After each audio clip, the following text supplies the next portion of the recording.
bağlap bugün duygularımın naybaşın. Meni bağıtlı etcek Ýara gowuşdym. Sensiň meniň ýaşaýyşym, durmuşym, kirpigi ok, gaşy ýaýa gowuşdym.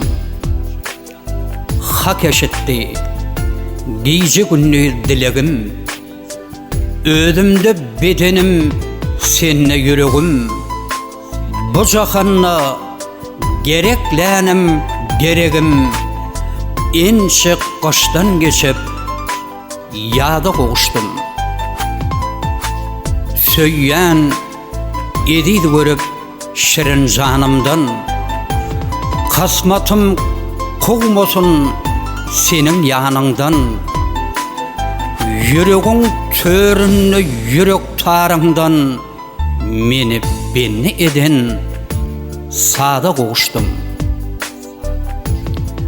Mehrem diýde bilen mehrem garaýşyň, görküňe görk goşar mesan ýöreýşiň.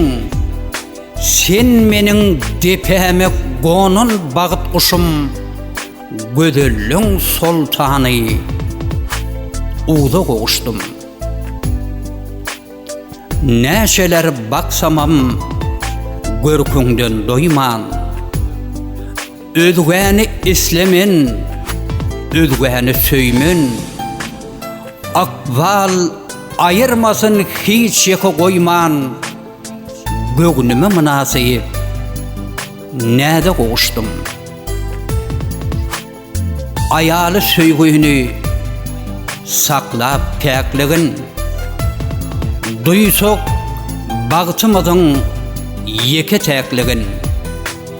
Bir birekden ediz insan ýoklugyn, madam sadıp gezecek gayda gowuşdym.